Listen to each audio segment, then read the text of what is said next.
Hey everyone, welcome to Launch Codes Football. My name is Chris, And I'm Chelsea. and today we're going to be talking about week 14 of the NFL season. How are you Yee. doing today? I'm pretty good. How are you? We just, we excited for football. We love it. It's coming to a close, so we're excited to Crying see the every time. playoffs. Yeah, I mean hmm it's kind of sad, but also at least, we have big playoffs coming and with that Woo! Super Bowl time, and that's always exciting. It's too bad the Panthers won't be there. But It's too bad the Colts won't either. Oh, oh, all right. So Chelsea, do you want to start us off with your topic today? yeah, absolutely. So, my first topic for today is all about the man, the myth, the legend, the can't decide if he's good or bad. Baker Mayfield shining against the Tennessee Titans, which I, as a Colts fan, really appreciated seeing the Titans just get absolutely thumped by the Browns. Of all teams, the Browns would have been more funny if it was the Jets, but we'll get to them later. So Browns came out with a victory 41-35. Honestly, it looked way closer than it actually was. The Titans only scored, I think it was 7 in the first half, and then scored a bunch of touchdowns in the second, which was all garbage time. So it really wasn't as close as it looked. But is Baker Mayfield good or is Baker Mayfield bad? I really have no idea because last week he was terrible against Jacksonville, but this week he was stellar against Tennessee. So I just really don't know what to think. He is clearly tired of the criticism though, because this week he was 25 of 33 for 334 yards and 4 touchdowns. He had 4 rushes for 5 yards, obviously the most impressive part of his stat line. He had 1 reception for 6 yards thrown by, I believe it was Jarvis Landry, which was actually an impressive catch. Caught it over his shoulder on the sideline. So good job, Baker. And he lost a fumble. So boo, nose game.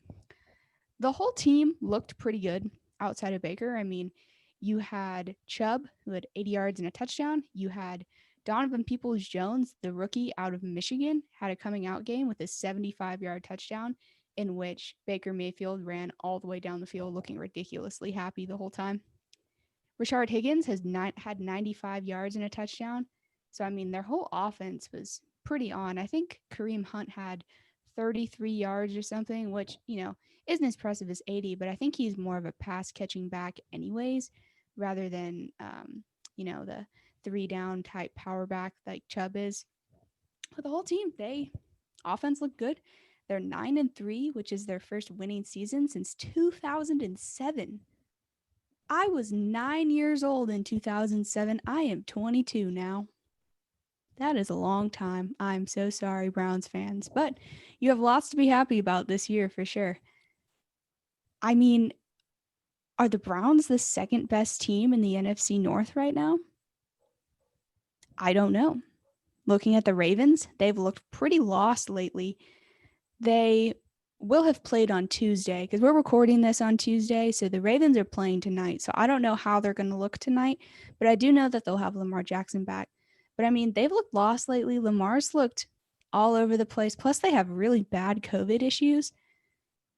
And the Browns currently have a better record than the Ravens. Honestly, with the way that some of these lower playoff teams are playing, it would not surprise me if the Ravens got kicked out of the playoff hunt if they can't pull it together in the next 1 to 2 weeks. Because, I mean, obviously the Steelers are the best team in the NFC or in the AFC North. Now, yes, they lost to Washington, but I mean, I think it's clear that they're still obviously the best team in the AFC North. But I don't know. The Browns, they looked real good. They shut Derrick Henry down. He had 60 yards, no touchdowns, and lost a fumble. I think it was their first or second drive. He lost a fumble, and that just really killed the Titans' momentum the whole game. AJ Brown lost a fumble. Talk about someone who's having a rough stretch of games. I have seen that man drop 2, 3, 4 passes a game.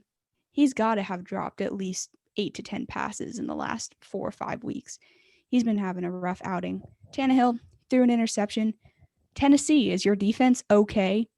You just gave up 41 to the Browns, which do they have an electric offense for sure? But I mean, it is missing Odell. So, I mean, that makes a difference. Not a gigantic difference, but it does make a difference.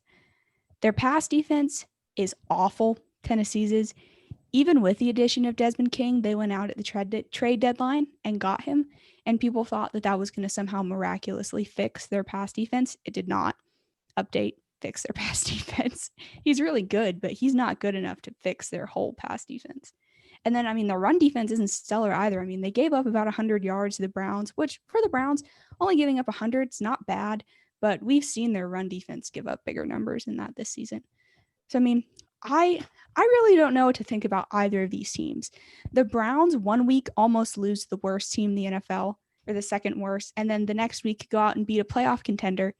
But the playoff contender that they beat goes and crushes Indianapolis last week with half their defense out, yet goes and loses to the Browns and only puts up 7 in the first half. So, like, I really don't know what to think about either of these teams. I mean, they both clearly have talent and they both have the ability to make a deep playoff run. I just don't know if they're consistent enough to do it. So, we'll see. I think for Cleveland fans, if they just even sniff the playoffs, if they make the playoffs, I don't think Cleveland fans will care much after that what happens. They'll just be so glad that they're in the playoffs. Like Cleveland might explode. one playoff appearance for the Cleveland Browns is about like 5 playoff appearances for the Patriots. Rip. Yeah, honestly, rip. I think the Browns, I don't know exactly what they'll do this year in the postseason, assuming they make it.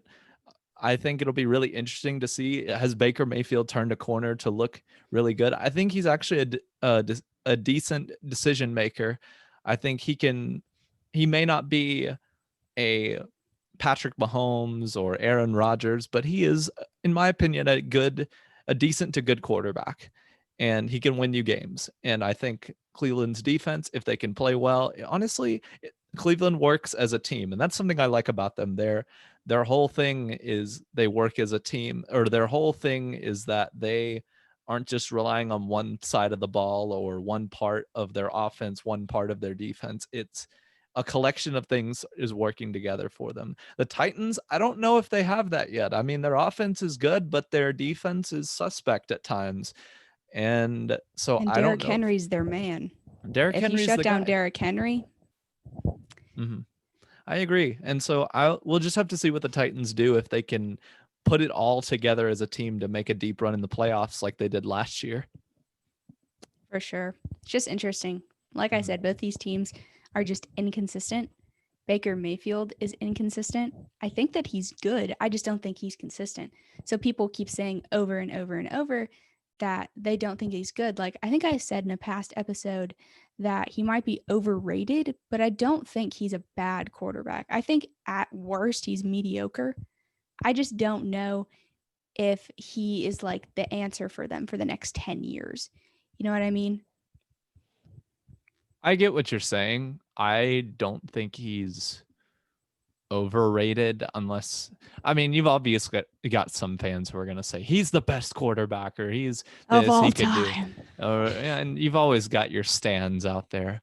But honestly, I think Baker Mayfield, considering the amount of quarterbacks that the Cleveland Browns have went through, it's impressive to me that he's still playing and starting and looking good for them. That's Retweet. A win. So, but yeah, we'll see. Let's what dive happens into with your the headline. So yeah, let's go into it. So I'd like to start out with Washington upsetting the Steelers. So Ooh. This was a big one. I mean, it shocked us all, honestly. And so some of the stats for this game: Alex Smith threw 46 passes. It was 31 for 46, 296 yards, and 1 touchdown. Logan Thomas and Cam Sims both combined for 14 receptions for 190 yards and a touchdown. So really, the receiving core with Logan Thomas being their wide receiver, or tight end, my bad. And just having Cam Sims there, both combining for that, I mean, that really helped them in this win. I think the Steelers defense still proved that they are good. Actually, at one point, Washington was 2 for 13 on third down. That's impressive on a defense and not good on an offense. And it makes you wonder, how in the world did Washington pull this one out? It's incredible to me, but I think something that definitely helped them was Alex Smith's cheeky play before halftime And I don't mean cheeky in a negative way. Like, I'm not saying like he was cheating or something like that, or I mean, some people may say that. I guess it's debatable. This is not disrespect towards him. People do this all the time in sports. They do little things like hold on to the ball longer, hold a guy down so they can't get back up. But in this case, So Alex, but I'm going to interrupt you real quick. As someone who didn't watch this game, what did he do? I so didn't see this game. what he did was it's actually pretty funny. So they were driving down to score right before halftime. He gets sacked and they don't have timeouts. And so the half should be over. There's about 20 seconds left, but there was no way they were going to get their field goal unit on and kick it off in time. They probably weren't going to be able to. So what Alex Smith did was when he got hit, he picked the ball back up with him and brought it to the Washington sideline, and nobody saw it. The refs didn't see it. So the refs couldn't find a ball to place down. So they had to go get a new ball. Or they had to get another ball, which stopped the clock and saved time for What? Washington. Yeah. And so Is that legal? totally not at all. It's not legal at all. But you just see Alex Smith. He's smiling as he's walking off the sideline holding a football in his hand. And I'm just like, you know Oh what? my gosh. It's That's like great. it's like the kid who cheated on an exam but got away with it. I don't support it, but also like it's kind of funny in this case because it's That is football. actually so funny. He must think that he's just like the king now that he came back from his horrible injury, which I mean, he did. So if I'm going to sidestep anyone for doing this, it would be him. And I mean, it's hilarious, but it really sucks if you're a Steelers fan because, man, I mean, that was a huge momentum shift for Washington. It got them points on the board. And so, dude, I'm sure Steelers Reddit was salty. oh, I imagine so. Look, Steelers fans in general, this is no offense to them, but y'all who are Steelers fans know that you're 11-0, but like you also kind of hate the way that you've been 11-0. Like every game, the way I heard about it from a Steelers fan on YouTube was like, I should feel happy that I'm 11-0, but we've had heart attacks every week. And so, as a Colts fan, I can relate to that. I mean, I'm not saying obviously it's impressive that they went 11-0 and that they only have one loss at this point. It's very impressive, but I think to some of the Steelers fans, like they're like, we're winning, but we're not winning the way we want to. And honestly, I think Washington came in and they had a good game plan. They did what they were supposed to. They didn't make too many mistakes. Antonio Gibson actually went out in the game, and that I thought that was going to hurt Washington more than it did, but they didn't really have much of a run game yesterday, but you know, the combination of Cam Sims and Logan Thomas together just really helped out Washington on the offensive side of the ball. And they have a very good defensive line. They're top 5 on that defensive line. That Ron Rivera coach team is good on defense. We love Ron. Oh yeah, we love him. Great guy. But I would say if you're a Steelers fan, this is not a game to panic about. You lost one game out of the past 12 that you've played. To some people, they're like, sound the alarm, everything's going wrong. I'm like, look, and the Chiefs lost to the Raiders at one point. And the Raiders, I mean, they have a winning record, but I think they're a decent team. So everyone loses. I don't think it's a reason for Steelers fans to panic. I think this is just losses happen, and Washington is red hot, and there was no shame in losing this one. I do think that offense has to start clicking better if they're going to go far in the playoffs. If they're going to make the Super Bowl, they're going to have to get some better offense running. I think their defense is elite. I think they're the best in the NFL, but if they can't score, you know, then I could see them struggling in the postseason. You know, if you're going up against a Chiefs offense led by Andy Reid, Patrick Mahomes, Tyreek Hill, Travis Kelce, you've got a fantastic head coach and all of these skill players that are good and just a good team overall. I know that the Chiefs defense isn't that great, but their offense, you're going to have to is just too good. You're going to have to stop them. And so in my opinion, the Steelers might have to go score for score against the Chiefs. That's a dangerous game to play. You don't want to have to play that. But if they're going to go to the Super Bowl, and they make the AFC Championship with the Chiefs, I think that offense is really going to have to do some things. Now, I do think for Kansas City, if that matchup happens, Kansas City will have to watch their defense. Their defense can be suspect at times. I mean, they've given up. They'll also have to deal with the Steelers' defense. I agree. The Steelers defense, like I said, is the best in the NFL. So, and if that Kansas City offense isn't there for them that game, Kansas City's doomed. I hope that encourages Steelers fans after a rough loss. And I know that, like, to be honest, it's really weird, but I feel like nobody talks about the Steelers, or if they do, they're just like, they're good, but like, I don't ever see them on TV much, or when you do, it's at 3:00 on a Wednesday. So I don't think this is a game that Steelers fans need to panic over. I think this was a good win by Washington, and this greatly helps their chance to win the division. But those 2 losses to the Giants could prove catastrophic for their season. Kind of going back to what you said about how Steelers fans shouldn't panic. So I was talking to one of our own Steelers fans this morning. Shout out to Jonathan Tucker. And I sent him a post from NFL Memes on Instagram. And it says, Steelers road to 11-1. Week 1, beat Daniel Jones. Week 2, beat injured Broncos. Week 3, beat the trash Texans. Week 4, bye, hardest opponent of season. Haha. Week 5, beat bum Wentz. Week 6, beat the Browns with no Nick Chubb. Week 7, refs beat Titans. Week 8, refs beat Ravens. Week 9, beat the 2-7 Cowboys. Week 10, beat the 2-5-1 Bengals. Week 11, beat the 1-8 Jags. Week 12, beat the Ravens practice squad. And Week 13, lost to a team with no name. And I just thought that was funny.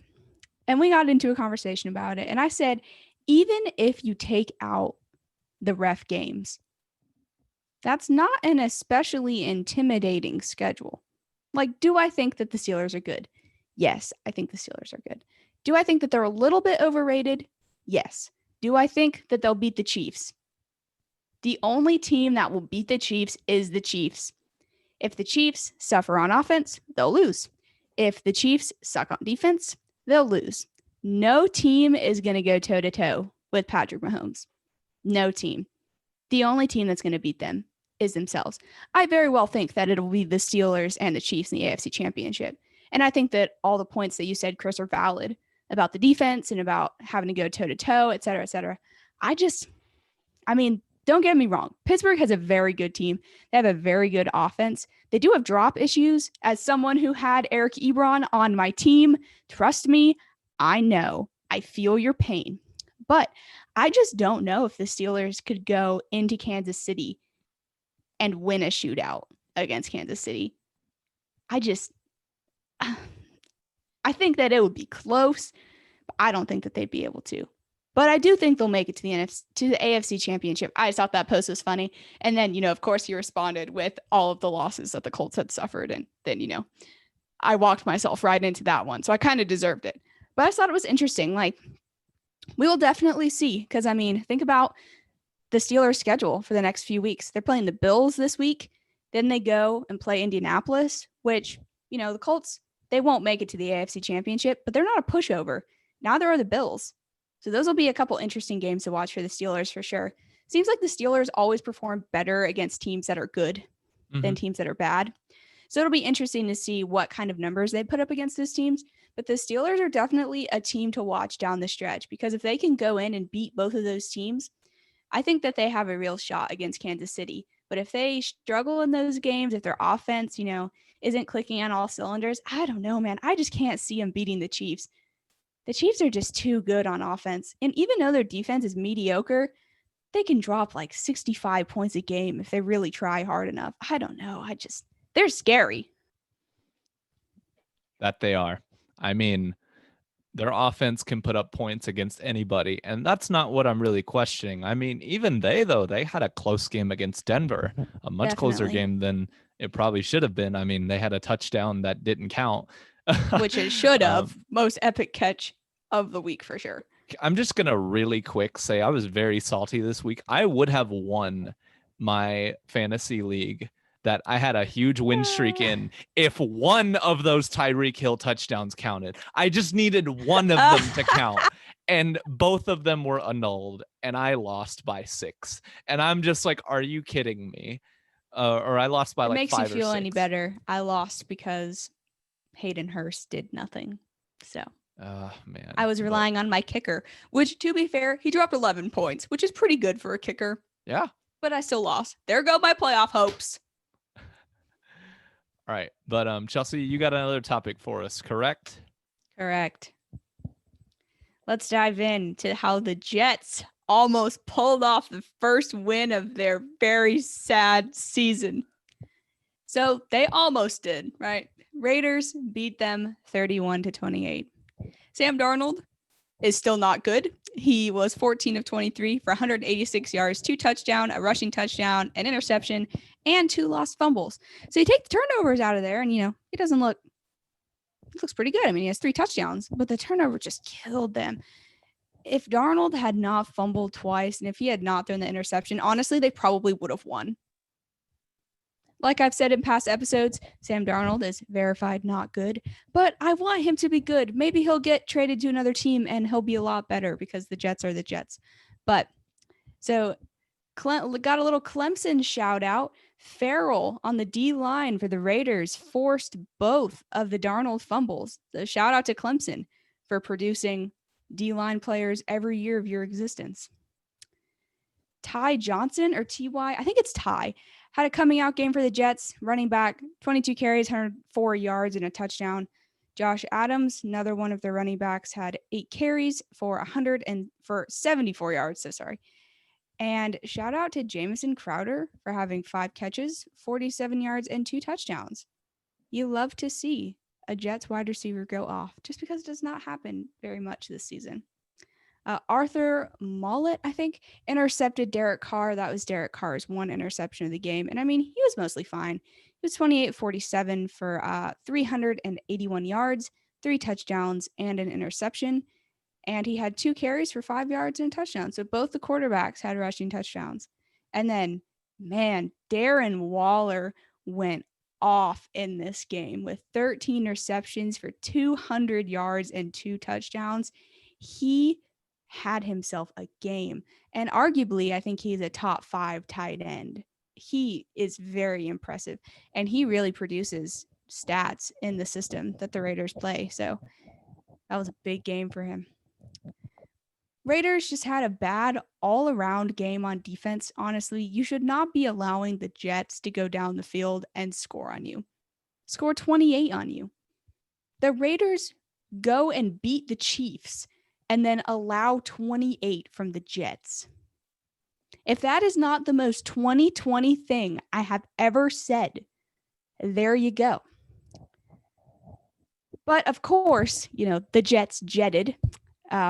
Henry Ruggs, rookie wide receiver out of Alabama for the Raiders, seals the game for Las Vegas. He had 3 receptions for 84 yards and a touchdown, and had a 46-yard catch on the final play of the game because, naturally, the Jets' defense caved. And because of the Jets' defense caving, they fired their defensive coordinator, Greg Williams, after the game. But honestly, do you think that he allowed that touchdown to hashtag keep the tank alive? I don't know. I don't think he thought he'd get fired. Maybe he just really wanted Trevor Lawrence. I don't know, man. But he definitely got very fired after this game. So the Jets have fight in them. This is the second week that the Jets have almost won. The Jets are still a professional football team. I mean, I get that they're bad, but, they still are a professional team with very good athletes on it. So they have a chance to come out and win every week, and they almost did. They really did. If they had not turned the ball over, they probably would have won. I followed a bunch of Jets fan accounts on our Instagram, Launch Codes Football, and they were all of them were cheering about how they lost because they were all afraid that the tank was going to end. If that is not the most Jets thing, I really don't know what is. They're just like look, we want it to be like we want the number one pick, and Greg Williams, I think he sealed that. He I definitely did.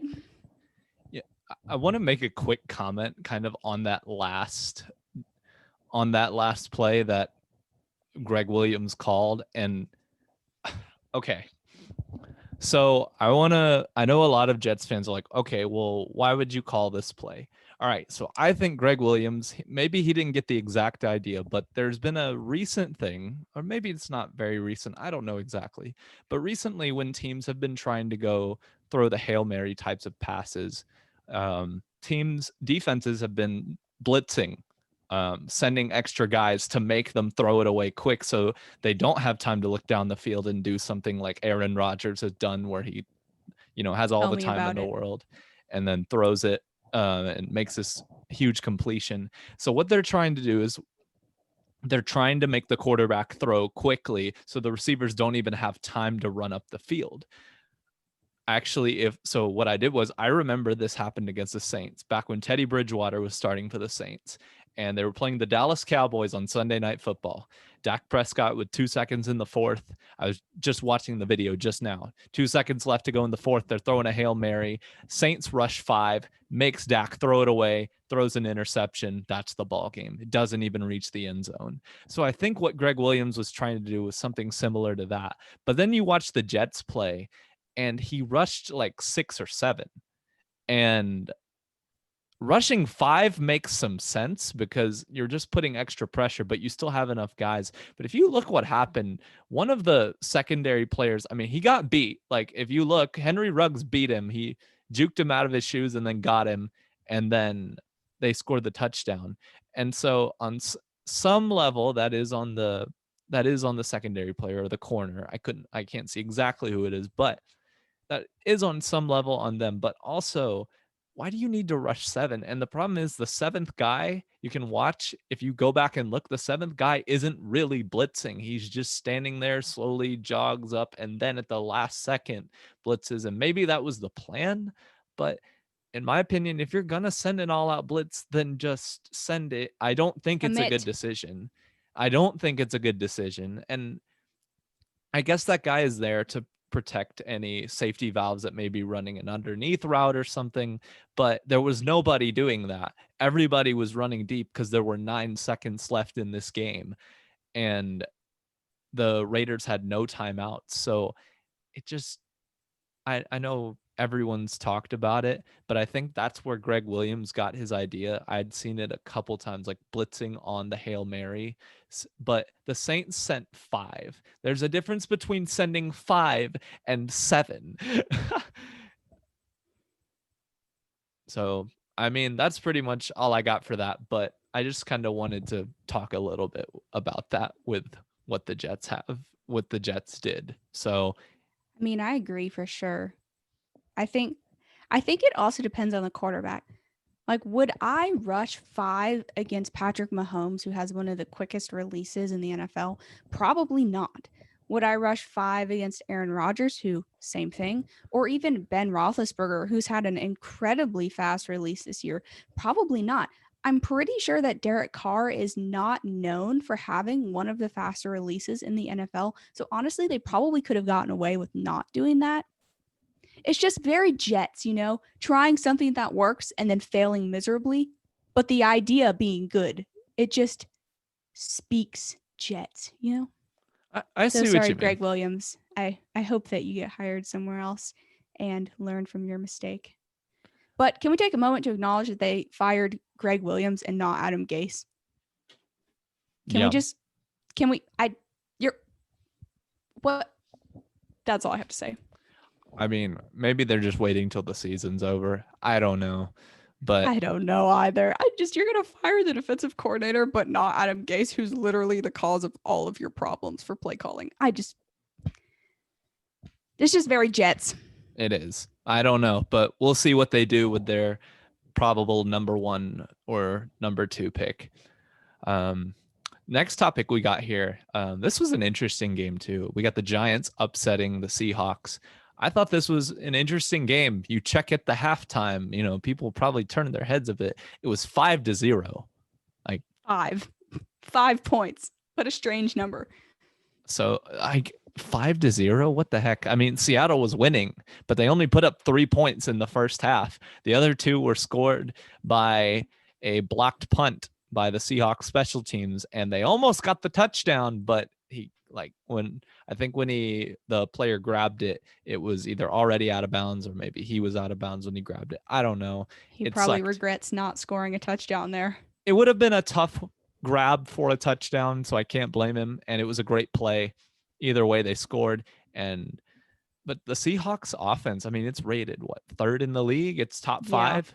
And honestly, Russell Wilson, he went 27 for 43. He had 263 yards passing, 1 touchdown, 1 interception. But some of the passes he was throwing just looked off. Like, I think the Seattle Seahawks struggled getting first downs. One thing about it, Russell Wilson was getting hit a lot against the Giants. He was taking a lot of hits, and I do wonder if that impacted some of his accuracy. We don't know, because, a hit that may not look that bad on TV would not feel good to a regular person. And so, even for him, he's not the biggest guy in the world. So maybe those hits took a toll on him in this game. I think that the Giants look legit. They seem to have a good defense. They almost had a chance to even win the game. This was more of a bad Russell Wilson throw than anything, where at the end of the game with about 50 seconds left, Russell Wilson overthrows it. It goes deep and it completely misses his receiver, almost goes right into the hands of one of the secondary players for the Giants, but it bounced out. Probably all the Giants fans were thinking, oh my gosh, this is it. That was the chance, and now we're going to lose. But then they got a sack later on, and they were able to stop Seattle. I mean, it came down to a last-second Hail Mary that wasn't even near the end zone. I just think overall, Seattle just looked rough in this game. I guess also something to point out is Colt McCoy, 105 yards, 13 of 22 passing, 1 touchdown, 1 interception. Woohoo! Wayne Gallman had 16 carries, 135 yards, and averaged 8.4 yards per carry. I mean, he's legit. And I mean, yeah, Wayne Gallman's putting up good rushing numbers. Honestly, the Giants are good at running the ball. And I think if they can kind of go to a more run-heavy offense with just enough passing like Colt McCoy's doing, I think they can win the rest of their games, or potentially make the playoffs. But that does lead me into the question of, Chelsea, do you think the Giants are playoff bound? Oh, gosh. I think if they had Saquon Barkley, yes. Because you're talking about how you think that they should rely on their rushing. I mean, Saquon Barkley, when healthy, is arguably a top 5 running back in the league. And is Wayne Gallman him? No. But is Wayne Gallman filling in really nicely? Yeah. The coaching staff has done a really good job with Wayne Gallman. So good job, Giants. Okay. I don't know. Even if they got Daniel Jones back, I don't know. Honestly, at the beginning of the year, I won't say the beginning. It was maybe, I don't know, week 4, week 5, after Dak's injury, after he was out for the season. I picked Washington to win the division. And honestly, I'm still sticking with that. I think that their defense is legit. I think that their line is really good. I think that isn't their secondary like a top 3 secondary in the league? Their defense is legit. And if they don't make any colossal mistakes on offense, they can go in and beat anyone, like we saw this week. So I think that the Giants will come in second. And maybe potentially if some crazy things happen, they can slip in as a wild card. But I don't think that they will win the division. I think that if they had a legitimate offense, that they could be a really good team, because their defense is not bad. Their running backs are not bad. Their receivers are decent. They could use a tight end. They could use a quarterback, and obviously more linemen. But 2-3 years, I could see the Giants being pretty good again. But I'm not picking them to win the division this year. I'm going to go with Washington. I'm just liking what they're doing. Okay. Yeah, I mean, I'm sticking with my pick of Washington as of now as well, because I think now the only thing is, since Washington has lost to the Giants, I mean, I think that's going to be huge. If Washington has lost both times to both times to the Giants. I think so. I can't remember. And I think and so that's going to lead to, I mean, I don't know. is that going to end up hurting them? Yeah, they've lost both times, 19-20 to the Giants and 23-20 to the Giants. So that's so sad. that could really hurt them in their playoff chances. So in my opinion, they're gonna have to win out. Yeah, I'll agree. I definitely think it's either going to be Washington or the Giants. Yeah, I think the Like, I Eagles are don't dead. think it's going to be the Eagles, even with Hurts, which we'll be talking about that in a few minutes. Yes. I don't think the Eagles are going to make it. I think that their offense is too anemic.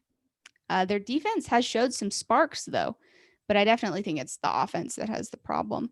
And then, obviously, the Cowboys are not going to win because they don't have Dak Prescott and Ezekiel Elliott has fumble issues. And their defense But isn't very good. I think that it'll be between these teams, between Washington and the Giants. If the Giants ended up winning, I wouldn't be surprised. Like, it wouldn't surprise me. Do I think either team is going to do anything in the playoffs? No. But how 2020 would it be if a 6-10 team went in and won the Super Bowl? I wouldn't even be mad. Me either. I'd be glad. I'd be shocked. Like, Washington comes in, Ron Rivera's done this before. When he was with the Panthers, he went 7-8-1, made the playoffs and won a playoff game, and then played Seattle at Seattle. They lost that game, but it wasn't that bad of a game, and that was the defending Super Bowl champs. So it's not like this man has not dealt with losing teams making the playoffs before. I mean, what kind of story would it be if Washington went in and won the Super Bowl with Alex Smith, who not only suffered a catastrophic injury and completely recovered and is now playing winning football, but also with a head coach that just beat cancer? What kind of inspirational peak 2020 headline would that be? Honestly, a small part of me wishes that it would happen because that would just be awesome. That's a 30 for 30 right there. ESPN has the script written for them. They already have it wrtten. They already know it's going to happen. They're rigging it, actually. Yeah, that's why they keep winning. No. I'm kidding. But going to that, we'll see what happens. But our breaking news that we just found out recently is that Carson Wentz is going to be benched for the Eagles for Jalen Hurts up against the Saints this week. So, Chelsea, what do you think about that? I feel bad for Carson Wentz. I really do. Does he have his own problems? Absolutely. Earlier, we were talking about some of his mechanics, how they're a little messed up, which is that something that could be fixed? Yes, it's something that can be fixed. I just feel bad. All of the Eagles fans, or not all of them, but a lot of them that I'm seeing are just heaping hate on him. I don't know if that's fair. His line is terrible. The Eagles are known for having a pretty good O-line, but all three of their major contributors on their line are out. They're dealing with a bunch of backups. He literally gets hit every play. So a lot of his struggles aren't even his fault. His top receiver is Jalen Reagor, who is he good? Yeah, but he's a rookie and they really don't have anyone else. His tight ends are good and his running back is good, but his receivers really aren't, and his line is horrible. And because of some of those factors, he's been playing awful. But, I mean, think back 2-3 years ago, he was in the MVP race, and they paid him because he's a good quarterback. So clearly, he's not bad. He's just stuck in a bad system with a bad O-line and no one to throw to, with a defense that's inconsistent at best. Like, he obviously has his own problems, but I don't know how Hurts is going to fix this situation. And I don't even know if they're playing him to fix this situation, honestly. If they're playing him for the rest of the season just to see what they can get out of him, fine. So be it. As an NFL fan, I love seeing rookie quarterbacks play. I want to see him play. I want to see what he can do. And he could probably help their O-line issues a little bit, right? Because Carson Wentz isn't really that mobile. After he suffered a couple of injuries, he's more tentative now. You got a rookie in Hurts who's willing to dive headfirst into people like he did at Alabama and Oklahoma. So he's not scared, right? So him being able to be mobile and get out of the pocket, I think has the capacity to help the Eagles a little bit. But I think it's just a Band-Aid over a bigger problem. Like their problem is not their quarterback mostly. Their problem is their O-line and their receivers, which is really a shame because half their offense is really good. They have an amazing running back if he can stay healthy and two really high quality tight ends. It's just the fact that the other parts of the offense can't do anything. That's just, you know, I'm glad that Hurts is getting the opportunity, but I don't know what this is going to fix. I mean, they paid Wentz what, like $106 million over the next 3-4 years. I saw a chart that if they cut him, they'd lose like 50 million in dead money. And then if they keep him, if they trade him, they'll like lose money. So like regardless, they're gonna lose money, which is why I think you stick with him. You literally draft 9 offensive linemen and receivers. That's all you take in the draft. Wide receivers and linemen. And just hope that he can go back to his old self. Like I do like Hurts. I think he'll do well as you can do on the Eagles, but I think he's just a band-aid solution. Like I don't think he's going to fix their O-line. He's not going to fix their receivers. He's more mobile, sure, and he has the ability to scramble more so than Wentz does. I'm excited to see him. I just don't really know if it's going to fix anything. Like I want to see him. I want to see if he can take over this team, but he's not going to fix any of their problems. Like he'll fix the interceptions probably and the throwing mechanics of Wentz. But of all the problems they have on offense, those are the least important problems. So, like I said, be fun to see him. I just don't really know what good it's going to do.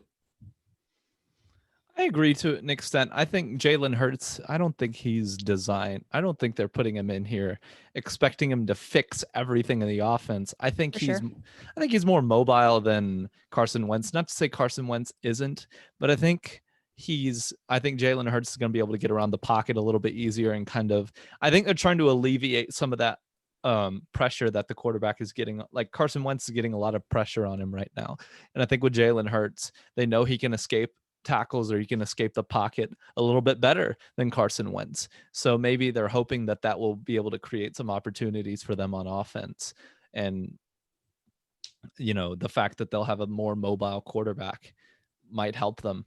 I think there's a guy on YouTube that I really like to watch because he does NFL breakdowns and does film, a guy named Brett Coleman, and check out his video on Carson Wentz. And I watched a little bit about it, and I think something that he points out with Carson Wentz is that, and Chelsea mentioned that we were talking about it earlier, but Carson Wentz, when he throws the ball, you can see this even in his older highlights. He's very wide-legged. Like he's standing, like his legs are very spread apart. And to some people, that's like, well, what does that matter? Well, throwing mechanics are important to me. I think that mechanics, while they can be fixed, ultimately it's hard to, because at this point, Carson Wentz has been throwing a football for 20 plus years now. And I do believe that you can fix mechanics, but I don't believe it's as easy as people think. I think that if you see Carson Wentz try to fix his mechanics, he might start to struggle again. And people are going to say, well, he hasn't changed or he hasn't done anything.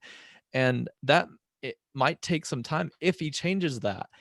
I don't even know if they will change it, because on one hand, he had an MVP season not too long ago, even with his injury problems and stuff. But I think that the problem you're going to see is that those things, in my opinion, do add up. I think the mechanics of how quarterbacks throw, obviously you've got guys like you mentioned earlier, Chelsea, before the show, Phillip Rivers. I mean, yeah, he has a funky looking release and it doesn't look normal, and that works for some people. But right now, it doesn't seem like it's working for Carson Wentz. It seems like maybe the injuries are taking a toll on him. I don't know. And the thing is, the Eagles can't really get rid of him, like you said, because they're going to lose a ton of money. And I don't think a team is willing to trade for him right now. He doesn't have a ton of trade value.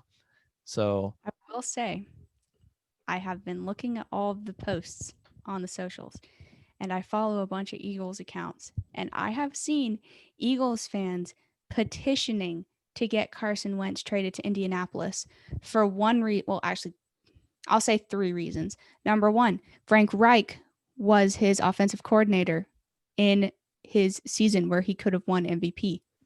He works really well with Frank Reich, and he's the head coach. Number 2, they have a top 5 O-line in the league. That would certainly help. Number 3, they have a legit wide receiver core if they can stay healthy. which are three things that the Eagles don't have.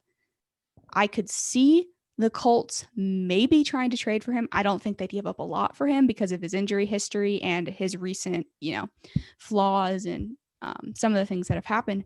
But a lot of Eagles fans think that he could have a career, like he could resurrect his career in Indianapolis with the weapons they have, with the wide receivers, with the O-line when it's healthy, with Frank Reich, who he's had incredible success with, in the Super Bowl season before he got hurt. And then Foles took over and he worked with him and, they jived really well.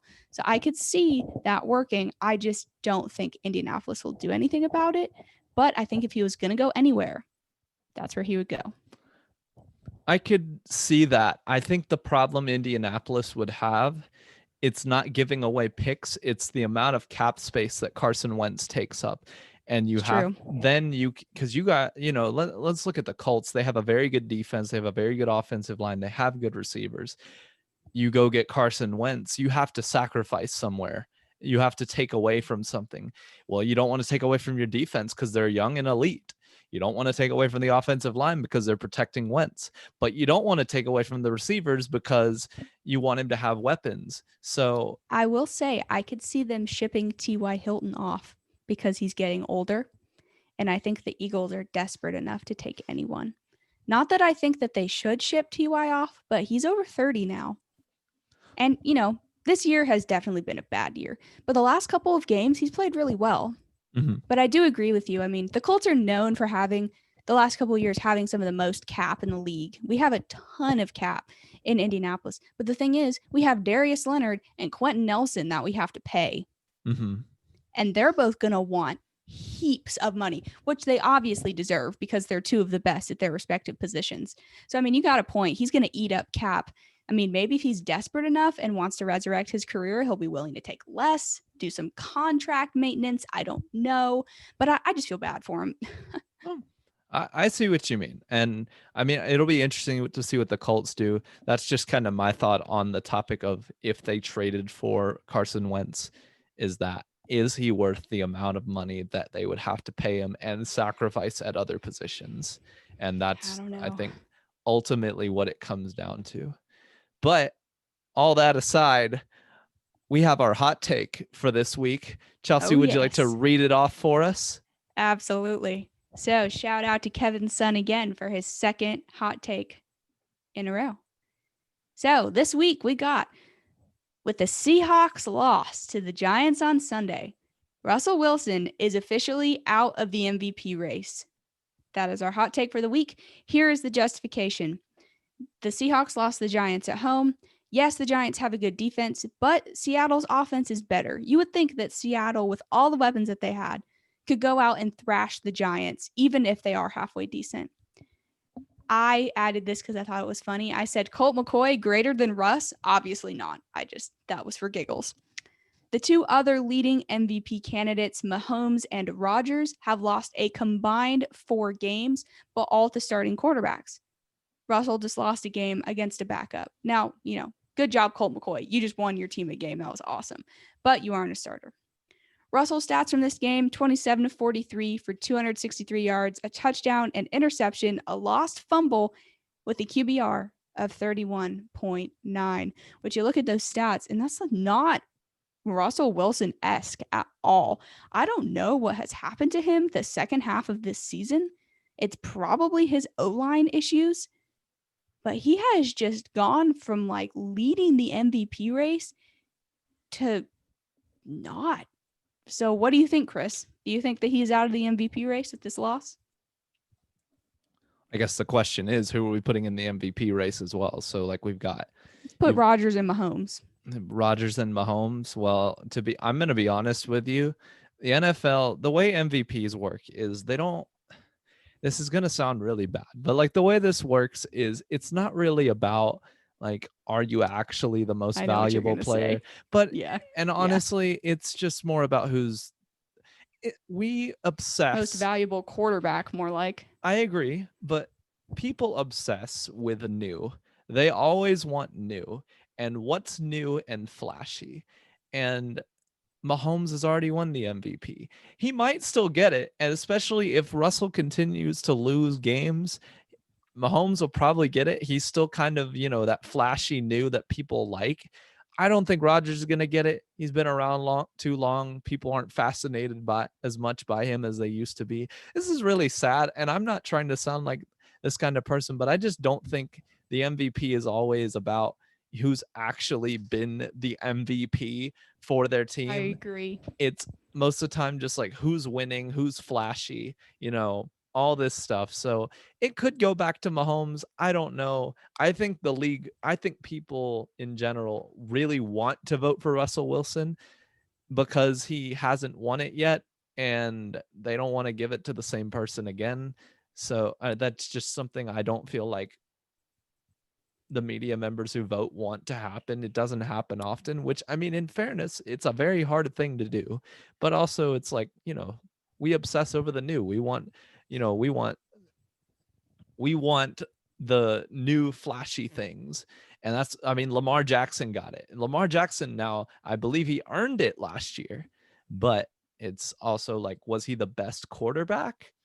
I still think Mahomes is the best one. Now, Mahomes was out for some injury in that season. Should that have discounted it? I don't know. That depends that's up.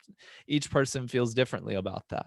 For me, though, I don't think Russell's out of it. If you look at, they've still got several games remaining. If he tears it up in those last several games, I don't really think that he's out of it yet. I understand that he had a bad game this game and that they've lost several games that aren't good losses, but also it's like if he tears it up these last few games, I could see them still giving it to him because, you could look at somebody who's voting for MVP could be like, well, you know what? I think that Patrick Mahomes, while he's really great, has guys like Travis Kelce and Tyreek Hill and Andy Reid as their coach and Le'Veon Bell and Edwards-Helaire and all of these people. So, maybe he has too much help. So maybe he's not the most valuable player. So I might give it to Seattle. Yes, he has DK Metcalf and he has Tyler Lockett and some others, but Chris those Carson. Chris Carson, but those, that's how some of these people might think. I don't know who votes for this stuff, but someone might really think that way. And Russell, in some ways, has to carry a little more, in my opinion, than some of the guys than Mahomes. But not to say that, those guys don't do their share. I'm not saying that at all or disrespect to their teams. I just mean like Russell, in a lot of ways, has to put up a better game because I think people like the Chiefs have just a ton of weapons and that will work, even if Matt Moore goes out there backup QB, like they'll still find ways to get those guys touches and they'll play well. I hope it makes sense what I'm saying. I just No, don't it think does. I don't think he's out of the race yet, especially if he tears it up these last few games and, really shows up and closes out the season well. I think you make an interesting point about what it means to win the MVP. Especially in the 2000s, it's felt like MVP has been more like MVQ because usually, unless someone has an absolutely crazy season, a quarterback wins it, right? And not that quarterbacks shouldn't win it and not that they don't deserve it, but if you're looking at what MVP actually means, wouldn't it make more sense if a player that isn't a quarterback won it? Like you're saying, like the Chiefs, they have a loaded offense. Now, here's an example. Obviously, I'm saying this because I'm biased, and obviously, this is not going to happen. But let's take a look at DeForest Buckner for the Colts. That game against Tennessee, we got destroyed by Derrick Henry and by Tannehill because we had no pass rush, because he anchors the pass rush. This week, we went in and we beat Houston, though it was way closer than it should have been. But DeForest Buckner transformed that game for us. Without him in there, we got throttled. So if you're going to make that argument of getting throttled without them there versus winning with them there, I think you could apply that to any player that's not a quarterback. You could apply it to the best secondary player. Without him, they get roasted and they lose. With him, they win, right? You could do wide receiver. I mean, look at Hopkins with that amazing catch he had. He was definitely the most valuable player of that game. Do I think he's the most valuable player in the league? No.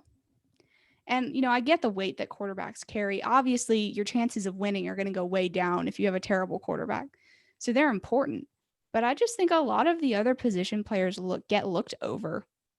Everyone focuses on the quarterbacks because, they carry the brunt of the offense, but they don't carry the defense, right? I mean, Mm-hmm. even look at O-line. Look at someone like Quentin Nelson.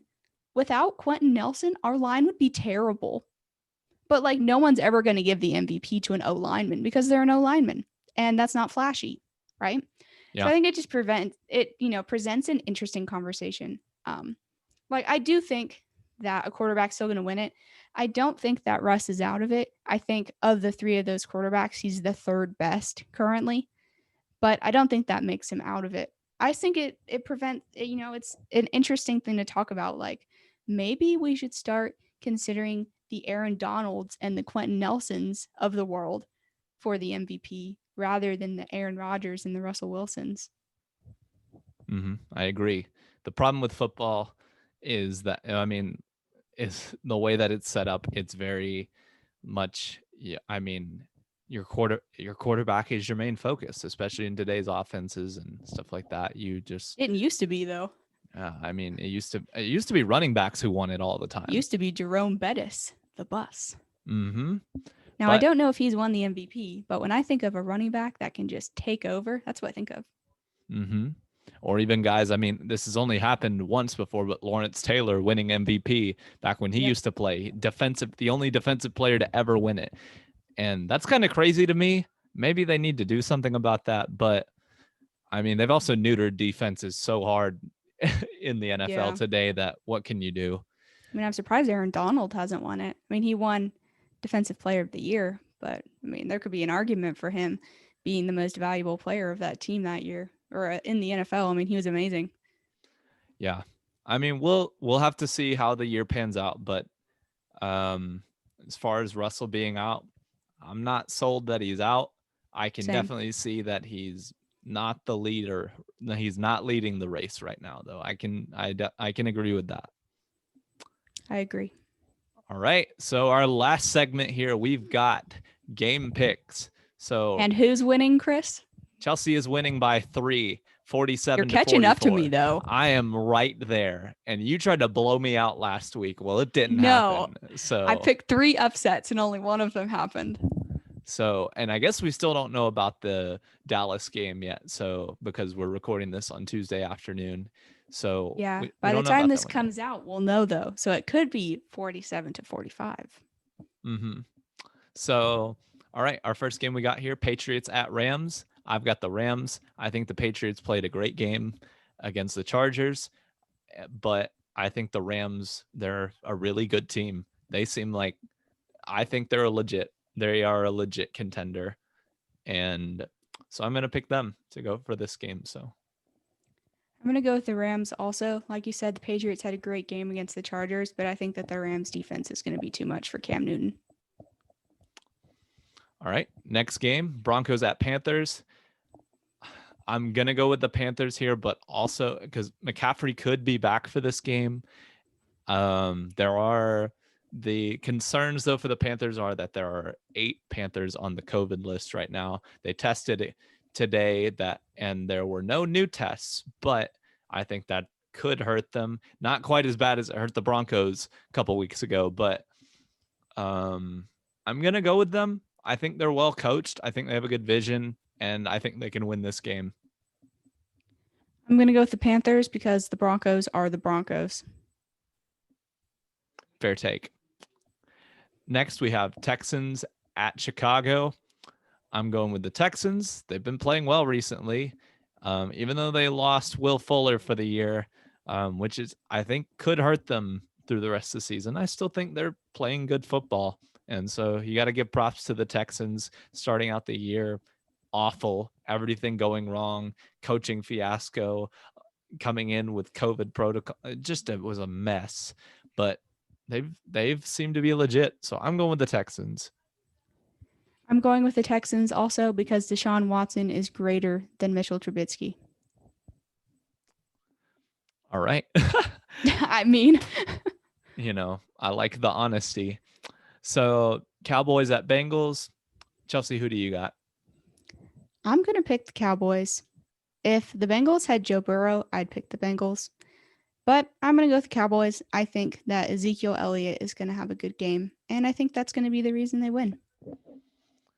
Yeah, same. I'm going to go with the Cowboys. I think they can put up decent games. I don't think they win them all that often, but I believe they can beat the Bengals. I don't think after losing their starting quarterback, I don't think the Bengals are very good. So, and they weren't even that good with him. So I was about to say. yeah. Next, we got Packers at Lions. Lions are terrible. I don't know what they are. I'm going with the Packers. If I'm wrong, like Green Bay, you got a lot of explaining to do, and we'll have a whole segment if they lose this one, but I'm going with the Packers. I don't see them losing this game. I'm picking the Packers because Devontae Adams is greater than Darius Slayton. All right. Even though Darius Slayton is very good, I think that Devontae Adams is better. Also, they have Aaron Rodgers, so you can't really argue against that. Yeah, just some guy. Just some guy named Aaron. All right, next game, Titans at Jags.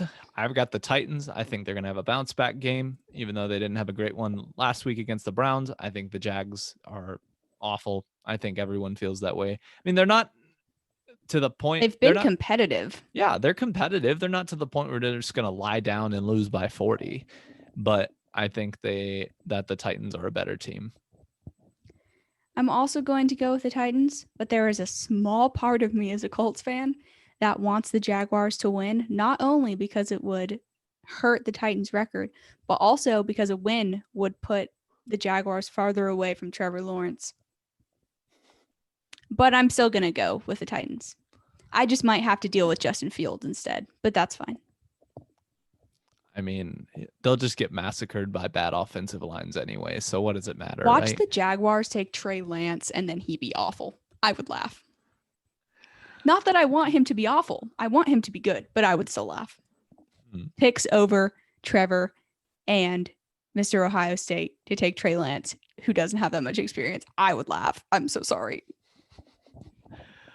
Well, I'll be interested to see the draft this year. I think it'll be a really interesting draft year.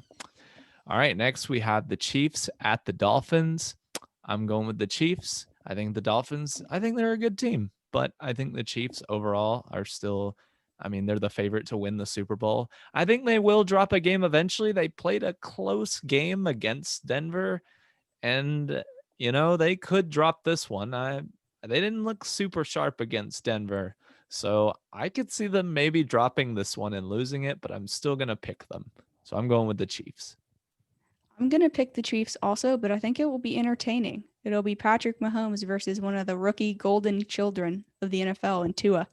So I think that it'll be interesting to see how Tua, like what his stats look like versus Patrick Mahomes at the end of this game. I think it'll be entertaining.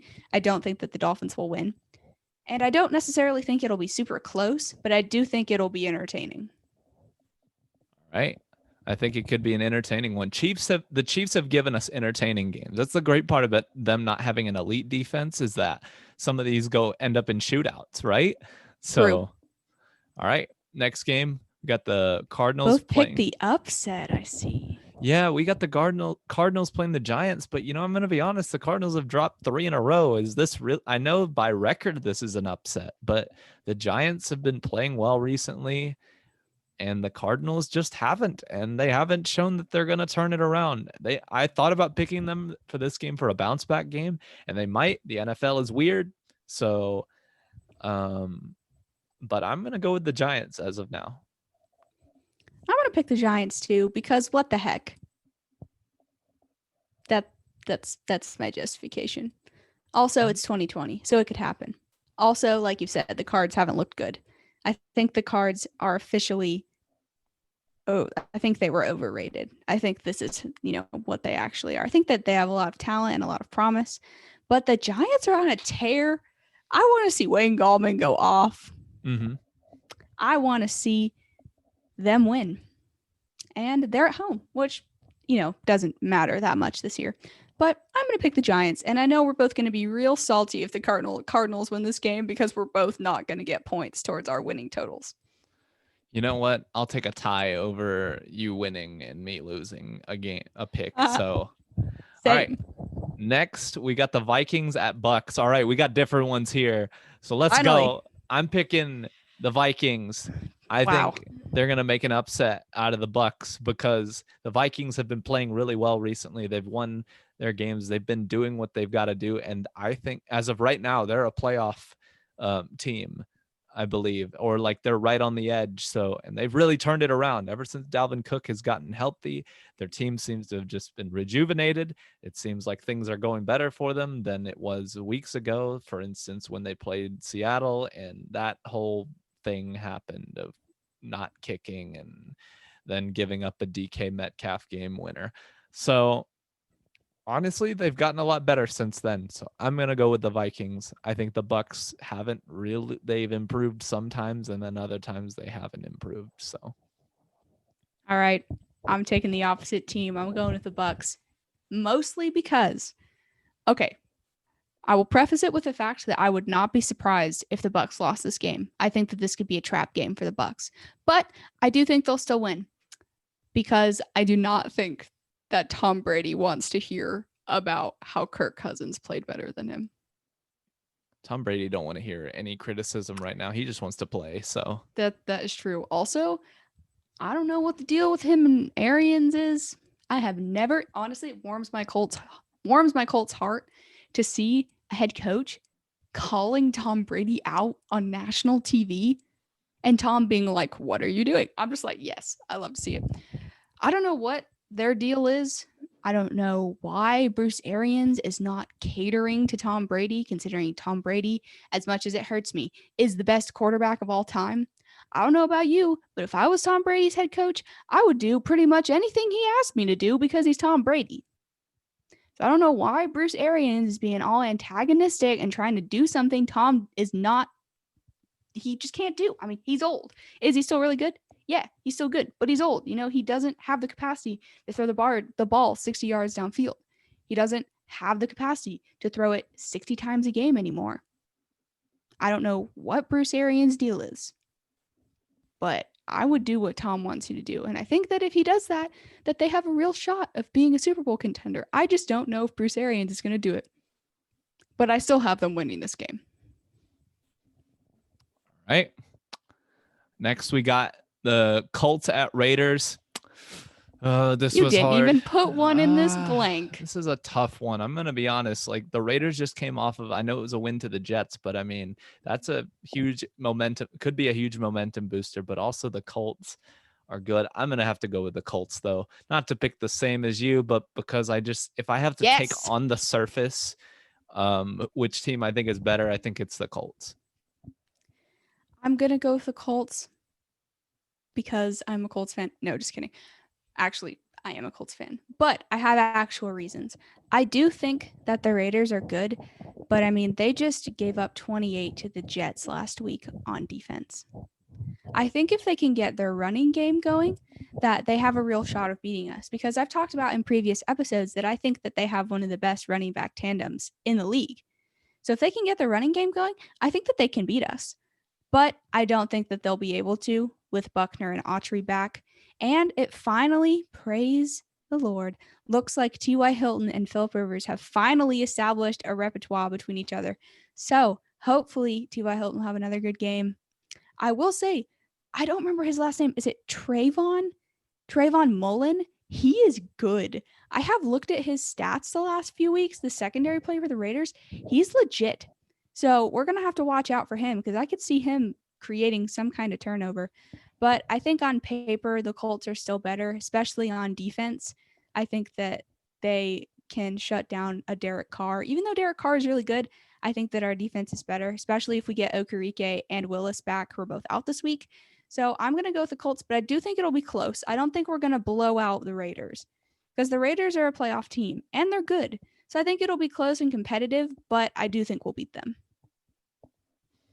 All right. I think it'll be a good game. Next And it's game on we TV. Woo! next game we got Jets at Seahawks. I am going with the Seahawks. I think they're going to turn it around after last week's loss. Surprised you didn't pick the Jets. You know. Yeah, I'm going to go with the Seahawks too. I think Russell Wilson is angry, and I think he's going to take it out on the Jets. I also think DK is angry. We got to get Russ cooking again. Come on, man. You can't burn the house down. You got to start cooking, man. Seriously. So we want Chef Russ back. Chef Russ. All right. Next game we got, oh my goodness. This one, okay, we've got the Falcons at Chargers here. I'm going to be honest. Whichever team is leading in the fourth quarter might be the one to lose. True. Both of these teams have blown leads in miraculous fashion. It's been kind of awesome. This is like a memer's dream game right here. So honestly, I'm going with the Falcons. They have actually looked better as the seasons went on after firing Dan Quinn. But it's like, let's be honest, the Chargers can stay with people, but they just can't seem to win a game. So I'm going with the Falcons. But man, this one could be spectacular. I will say this game is going to have some spicy memes. Check your NFL accounts on your socials this Sunday because this game's about to be hilarious. I'm going to pick the Chargers. I think Justin Herbert got embarrassed against the Patriots, and I think he's going to be angry. And I think Keenan Allen, who had less than 50 yards, is going to be angry too. And I don't think that the Falcons secondary is that good. So I'm going to go with the Chargers, but I think they'll almost lose in a spectacular fashion. Maybe Herbert will throw a pick and then someone will DK Metcalf the guy, tackle him, then he'll fumble, run it all the way back, then he'll fumble again, the other team will get it. It'll be something miraculous. I'm so looking forward to this game. And this game honestly would be, it might be a must watch. I don't know. The memes are going to be spicy. All right. Next game, we got Saints at Eagles. I'm going with the Saints. If the Saints lose to the Eagles, it'd just be 2020. I'm going to be honest, something that was pointed out to me, the Saints have they've beaten Tampa twice, which I do believe they are a good team. And I believe the Saints are a good team, but also, everybody talks about how the Steelers haven't really played that great of teams, but who have really the Saints beaten that have had serious winning records, but nobody delegitimizes them. It's pretty much the same. I mean, I'm not saying they're not legit, just like I'm not saying that the Steelers aren't legit, but the Saints do play the Chiefs though this year. But so I think that's next week's game. So we'll really see, I think, a test there, but the Eagles, and they should have Breeze back for that game. That could be huge. So, and if they don't, they're going to get wrecked. I'm going with the Saints here though. I think the Eagles are just a mess right now. And until they show me otherwise, no disrespect to them, but until they show me otherwise, I'm picking the Saints on this one. I'm going with the Saints too. I'm going to take Taysom Hill over Jalen Hurts. However, it'll be interesting to see Jalen Hurts have a whole game. Yeah, I do think that'll be interesting. And if the Eagles, if Jalen Hurts ends up playing well, who knows what's going to happen. The Saints have one of the best defenses in the league. So if Jalen Hurts makes the Eagles offense look good in this game, I think there's serious promise for him to take over permanently. Mm-hmm. Next game we got Washington playing the 49ers. I'm going with Washington. I think the 49ers could have been technically, but the 49ers are banged up and I think they could have been a good team this year, but I think Washington's on a hot streak right now. I know it's just different in the NFL every day, but I'm going with Washington. I'm taking Riverboat Ron. All right. Next, we got Steelers at Bills. This is a big one, actually. And we did different picks. I feel like I've been defending the Steelers this whole time. And I feel like all the Steelers fans are going to hate me for this. But you know what? I'm going to pick the Bills. I think this is, I think every team sometimes has their downward spirals. I don't know how big of one it'll be for the Steelers. If you lose to the Bills, that's not the worst loss you could have. It really isn't. But I think the Bills, they just came off of a good win last night, and I think I think they have a real shot to beat the Steelers. I don't think it's unprecedented that they beat the Steelers. The Bills are a legit team. So, but if the Steelers win this, that is definitely a case to argue for that they are legit. So, but I'm going to pick the Bills.